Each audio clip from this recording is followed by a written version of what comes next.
मुक्ता का 3 तल्ले का मकान, नीचे बैठक तो छत पर रसोई। अरे मुक्ता, गर्मा गर्म रोटी तो ला, बहुत स्वाद बनी है सब्जी। लाई माँ, बस 2 मिनट। मुक्ता की दौड़ जो सुबह शुरू होती तो रात में जाकर रुकती। ऊपर नीचे करते करते पूरा शरीर थक जाता, लेकिन माँ, मैं आपके पैर में तेल लगाकर ही सोऊंगी, नहीं तो मुझे नींद नहीं आएगी। अरे जीती रहे बेटा, लेकिन तू थक जाएगी, वैसे भी तुझे 3 तल्ला चढ़ना है अभी। कैसी बात कर रही है माँ जी, मैं तो आज बहुत देर तक सोई थी, तो नींद कहाँ आएगी।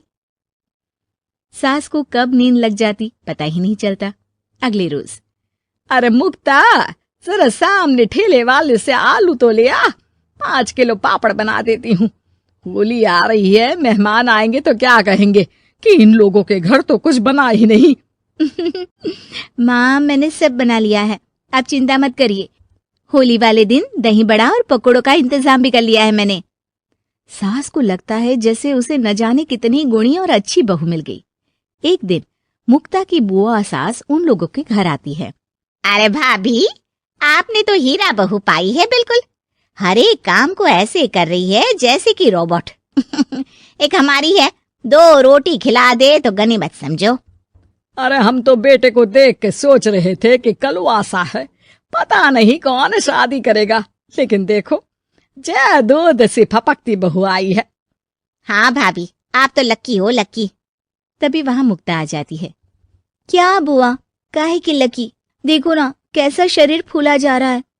अब तक तो एक बच्चा भी हो जाना चाहिए था। अरे हो जाएगा बहू, क्यों चिंता कर रही है। कर्म कितने अच्छे हैं तेरे, तुझे तो जुड़वा बच्चे होंगे, एक बिटिया और एक बिटवा। होता भी ऐसा ही है। मुक्ता को 2 बच्चे एक साथ होते हैं। मुक्ता, जल्दी से ऑफिस के लिए खाना बना दो, मुझे देर हो रही है। हाँ, लेकिन जरा ये छोटे वाले को तो पकड़ लो, तब तक मैं रोटी सेक देती हूँ। मुक्ता सारे घर का काम बड़े ही मगन होकर करती। क्या पति, क्या सास, क्या बच्चे, रिश्तेदार, सभी की जरूरतों का ख्याल वो बखूबी रखती। लेकिन भाई चांद को भी ग्रहण लग जाता है। वैसे ही मुक्ता को भी एक दिन लग जाती है किसी की नजर। दूर के रिश्ते की चाची कहती है, और बहन जी, आपकी बहू तो फुर्ती से काम करती है, बच्चा होने के बाद भी सारा दिन लगी रहती है। इसके हाथ का खाना भी इतना टेस्टी है, लगता है जैसे होटल का खा रहे। बस फिर क्या था, वो तो चली जाती है, लेकिन लग जाती है नजर मुक्ता को।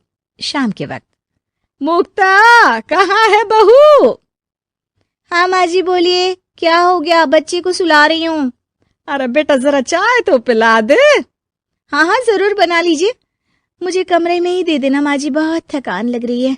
थकान है भगवान, ये क्या बोल रही है, इसके मुंह से तो ये शब्द मैंने आज तक नहीं सुना। अगली सुबह, अरे मुक्ता, आज खाने का डब्बा इतना हल्का क्यों है?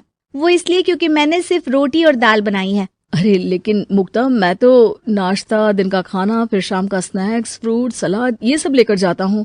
कहाँ है ये सब? अरे कैसी बात कर रहे हैं आप, इतना सारा खाना तो मैं 4 दिन में नहीं खाती, जितना आप 1 दिन में बनाने की बात कर रहे हैं। ना जी ना, मुन्ने के साथ जितना हो पाएगा उतना ही करूंगी मैं। मुक्ता की बात सुनकर पति हैरान रह जाता है। तभी वहां बुआ सास आ जाती है। अरे मुक्ता, मेरे नाती का जन्मदिन है, भूल गई क्या? आज शाम को आना, और मुक्ता थोड़ा जल्दी आ जाना, मेरी बहू का हाथ बटा देना।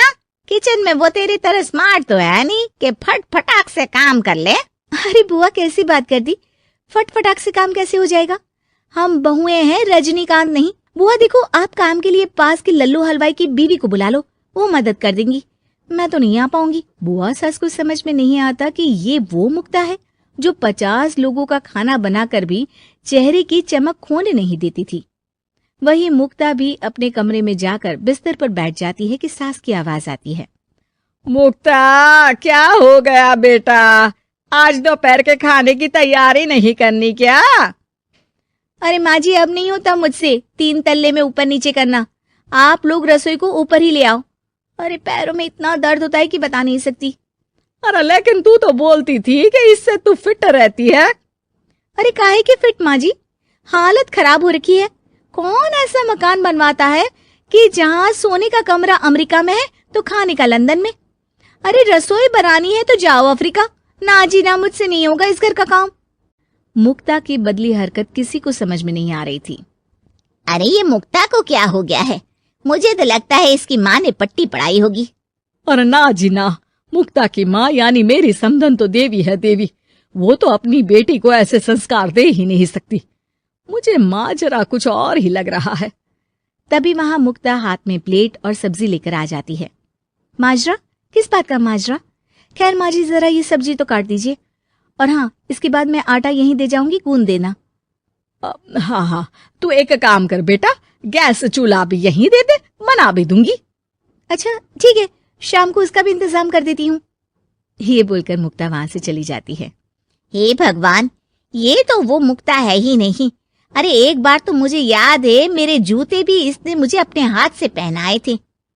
तभी सास के दिमाग की बत्ती जल जाती है। हाँ, कल वो कालिया की औरत आई थी ना, खूब तारीफ कर गई। उसके बाद से ही मुक्ता ऐसी हो गई है। फिर तो पक्का मान लो कि तुम्हारी बहू को नजर लगी है। एक काम करो, ये लो राई का दाना, दूर से बहू के ऊपर राम का नाम लेकर फेंक कर आ जाओ। जो नजर लगी होगी यूं भाग जाएगी। फिर क्या, होता भी ऐसा ही है। सास जैसे ही बहू पर राई फेंक कर वापस आती है, थोड़ी ही देर में मुक्ता भी आ जाती है। अरे माँ जी, आप ये सब्जी लेकर क्यों बैठी है? ना लाइए, मुझे दीजिए। और चाची, अब तक आपके हाथ में चाय का प्याला नहीं आया।